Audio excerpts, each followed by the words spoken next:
Chapter 19. I woke up to my phone ringing. I looked at the clock. It was 7:03 a.m. I checked the number. It was Alex. I sat up in bed and hit the answer button. Annie, with concern on her face, sat up next to me. "Hello, Alex," I said. "She called me this morning," he said. "She wants to meet you tonight at 7 p.m. She texted me the address. I'm forwarding it to you now. She said if you give her the memory card, she will give you Lisa. Do you believe her?" "Not for a second," I said. "But don't worry, we will figure something out." "Who's we?" he said. "It's a long story. I'll tell you later," I said. "I'm coming there to help," he said. "And you're doing what with your kids?" I asked. "You need to stay there and take care of them. Don't forget, right now you can be in 2 places at once, and the other you is a former Army Ranger." "Please, just get her back," he said. "I won't let you down," I said. "Let me know if she contacts you again, and I will keep you posted," I said, and I hung up the phone. Annie put her hand in mine and said, "Where does she want to meet?" I checked my text messages and showed her the address. "There are mostly warehouses in that area," she said. "Give me a minute." She got out her phone and typed in the address. After 3 or 4 minutes of searching, she finally said, "That is a warehouse building owned by Parker." "We would be like sheep walking into a lion's den," I said. "We can't meet there." "What if they insist?" Annie asked. "There is no way in hell they will let Lisa go if I hand over the memory card," I said. "She is a witness. They can't have that." "You are a witness, too. Not a credible one. What about the video you showed me?" "That video makes them look bad, but it's not damning," I said. "Even so, I'm sure they wouldn't want it to go public, so we may have a use for it, but only if we can get them onto neutral ground. Have you thought about a good location?" "I think I know a good place," she said, pulling out her phone and showing it to me on the map. "The interstate?" I said. "It's public. They won't dare shoot anybody there, but it is also anonymous enough that they would probably be okay with it." "Good thinking," I said, and I picked up the phone to call Alex. "Do you have another phone?" I said. "I have Lisa's phone," he said. "They didn't take it." "Good," I said. "Call the number that Gabriella used. Put both phones on speaker and hang up when I hang up. You won't want to, but trust me." "I hope you know what you are doing," he said, and dialed the number. Gabby answered and said, "Are you confirming the meeting?" "No," I said. "It's the other Alex," she said. "It's John now." "Oh, you're going by the name I gave you, huh?" she said. I had forgotten about the ID for John Miller that she gave me. "I'm going by the name that suits me," I said. "By the way, how's that bump on your head? I hope it doesn't leave a scar." "Listen, John," she said sternly. "If you ever want to see Lisa again, you will meet us when and where I say. Is that understood? I understand that I have what you need for your evil plans. Without it, you will always be the nothing that you are today," I said. "I'm also not an idiot. Once you get the memory card, you will kill everyone so you can tie up all your little loose ends. I propose a new meeting place and time." I then told her exactly where I would be and said I would be there at 3 p.m. and wait no more than 10 minutes. "Absolutely not," Gabby said. "We are sticking to the original plan, or you can say goodbye to Lisa. Prosody rate will 7%. "Talk it over with your boss," I said, knowing that would irritate her. "If you want the thumb drive, that's where I'll be." I then hung up. "That's a risky move," Annie said, and put her hand on my face and kissed me. "Now it's time for Bruno's walk. Can you do that for me? Please." "How could I refuse a request like that?" I said before getting dressed to take Bruno for his walk. When I returned, Annie was getting dressed. I brushed my teeth and finished getting ready. When both of us were dressed, Annie said, "Do you have a plan?" "Less of a plan and more of an idea," I said. "For this, we will need to go back to my parents' house, and then we will need a police officer. I think I can help with both parts." I thought as much. We got Bruno and headed to my parents' house. When we got there, I knocked on the door. Dad answered and said, "John, we didn't think we would see you again so soon." "I'm sorry, Dad," I said. "We aren't here to visit. I need the car. It's important." Just then, Mom came to the door. "John, you shouldn't have to knock. Give him the spare key, dear." Dad reached over, pulled a key off a holder near the door, and handed it to me. "Here you go," he said. "The garage door code is 1 less than our house number. The alarm code is the same." "Thanks a lot, Dad." "Thank you, Mom," I said and headed to the garage. I opened the door as Annie headed back to her vehicle. I pulled the Mustang out of the garage and saw Dad standing there. He closed the door behind me, and we waved at each other as I drove away. We headed back to Annie's apartment. On the way, I called her and told her I was a little low on gas, so we stopped at a gas station near her apartment. I filled the tank with premium. I didn't think it would matter much, but I figured I could use every slight advantage I could get. When we returned, the sprinklers in front of Annie's apartment were on.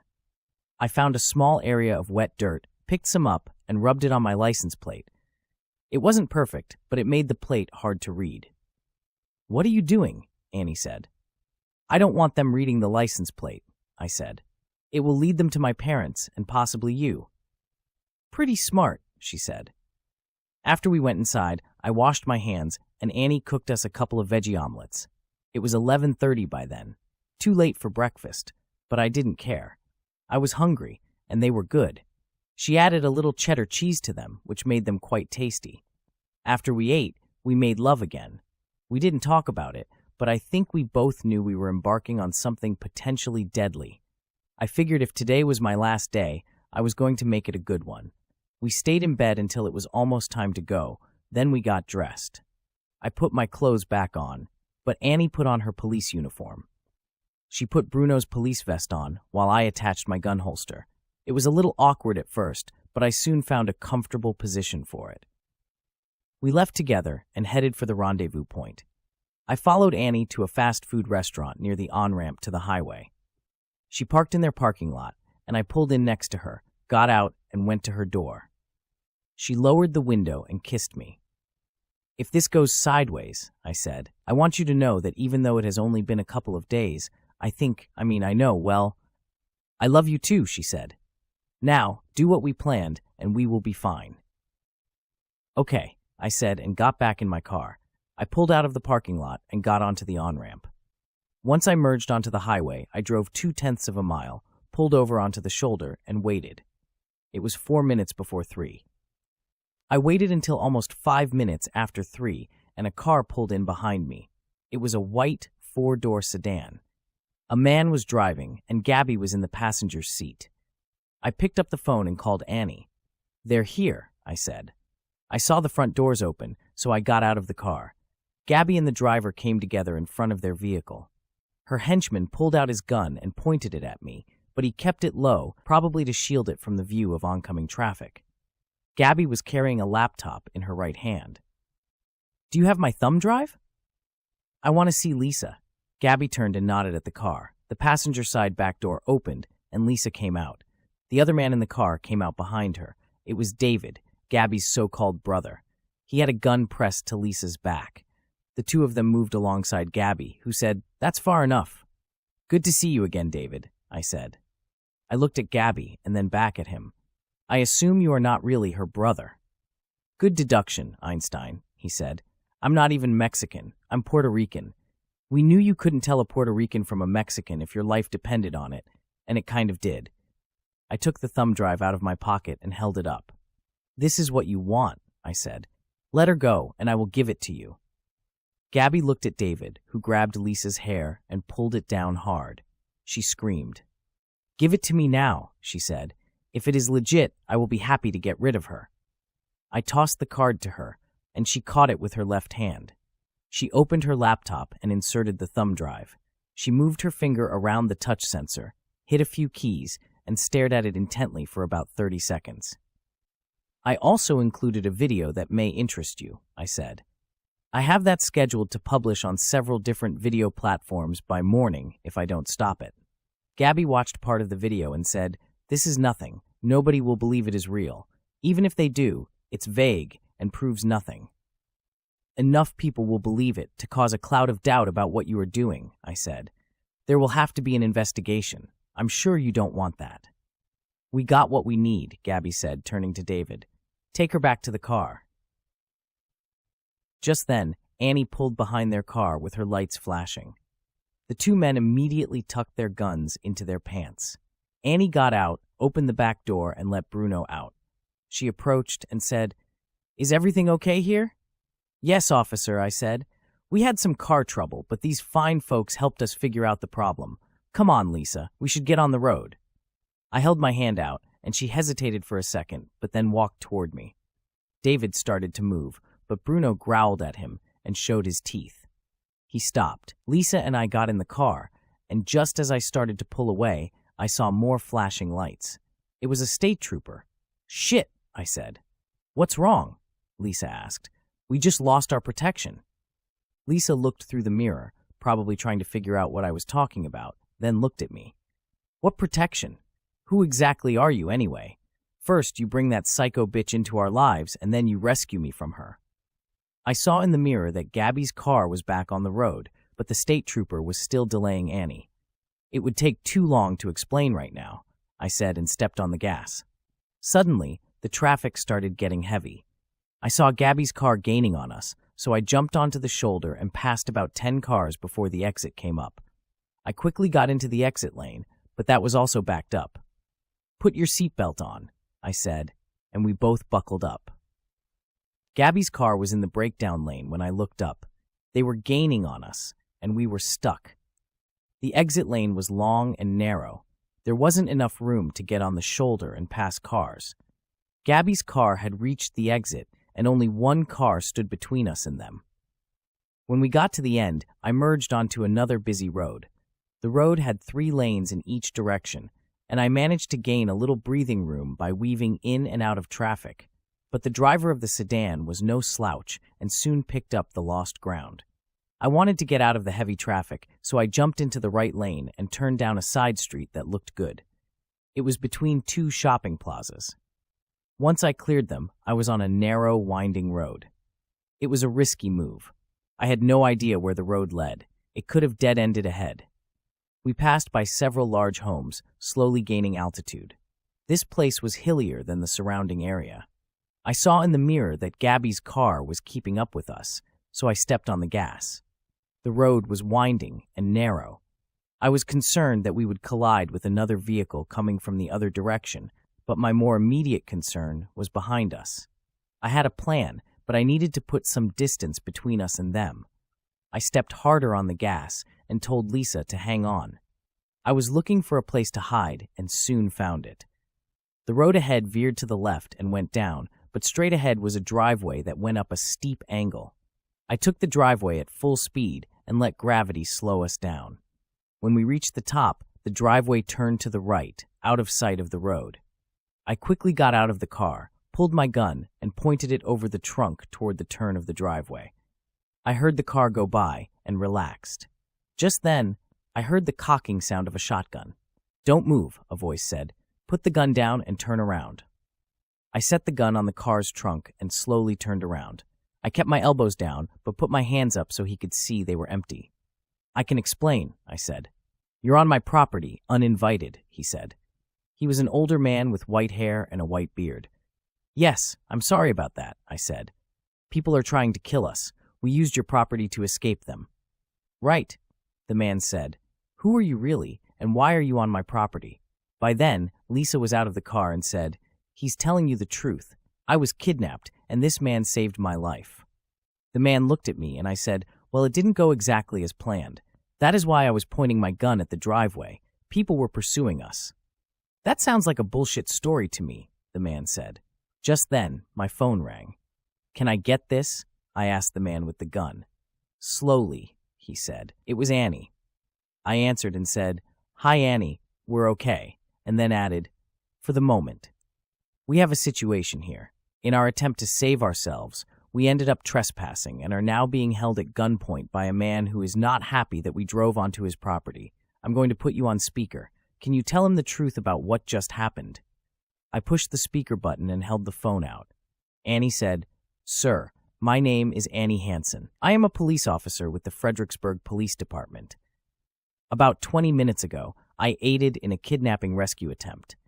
Unforeseen circumstances caused me to fail in my duty to protect the two with you now. I would greatly appreciate it if you could put your gun down and give me your address so I can come and help these people get to safety." The man thought about it for a few seconds and said, "Send a photo of your badge first." "Fine," Annie said. "Give me a minute." After about a minute, the phone beeped. %. I opened the message and handed the phone to the man. He looked at the photo and then lowered his shotgun. It looks like you two were telling the truth. I'm glad you both are okay, and I'm sorry for pointing a gun at you. A person just can't be too careful, if you know what I mean. I totally understand, I said. He told Annie his address and handed the phone back to me. You two are welcome to stay here until the officer arrives, he said. Thank you so much, I said. I took the phone off speaker, put it to my ear, and said, Thanks, Annie. Everything is good now. We'll wait here for you. Do you think you can stay out of trouble until I get there? That's a big ask. See you soon. Would you folks like some coffee or something? The man asked. That is very nice of you, I said, but coffee and excitement don't mix very well. I think we will just wait here until my friend arrives. The police officer is your friend? He asked. She is my fiancée, I said. Lisa gave me a look of surprise, and the man said, Well, congratulations. Do you two make a habit of rescuing people? This was the first one, I said, but it was so much fun I'm thinking of starting a rescue business. The man laughed and said, I'll leave you two alone now. If you need anything, just knock. He then turned and walked into the house. Lisa looked at me and said, Now you have time to tell me. What is going on here? You show up at our door with that woman who killed Alex's father and kidnapped me, and then you risk your life to rescue me. Now I hear you are engaged to a different woman. Does she know you were with that other woman? It is a very long story, I said. I want to tell you everything, but you wouldn't believe it. Plus, if you did believe it, things would get awkward for everyone. What the hell does that mean? She asked. You should call your husband, I said, handing her my phone. Lisa looked at me for a couple of seconds, dialed the number, and put the phone to her ear. Hi, honey, it's me. I'm fine. Yes, you're coming here? When? Do you have the kids? Okay, I'll tell him. I love you too. Bye. She handed me back the phone and said, He's on his way here with the kids. He said he will be here around 9. He wants you to text him the address. I told him not to come, I said. What would you do? I guess I would have done the same thing. I put Annie's address into a text message and sent it to Alex. I then looked up and saw Annie pull up in her police vehicle. She got out, walked over to me, and hugged me. She then put her hand out to Lisa and said, Hi, I'm Annie. They shook hands, and she said, Nice to meet you. I'm Lisa. I'm so glad you two are okay, Annie said. When that trooper showed up, I thought I lost you. Why are the police not involved in this? Lisa said. I mean, other than you, why didn't you tell that trooper what was going on? It's complicated, I said. Parker is wealthy and powerful. We don't know who is in his pocket. I'm sure that trooper was a good guy. I'm sure most are very honest. It's just that something like this is sure to go up the chain of command, and if just one link in that chain is bad, things could go terribly for us. What are we going to do now? Lisa said. We are going to wait for your husband to come and pick you up, I said. I looked at Annie and added, He's on his way. We can wait at my place. You can ride back with me, Annie said as she opened the passenger door. I want to hear everything about your husband, Alex. She walked around to the driver's side and winked at me as she opened her door and got in. This audiobook continues on the next video.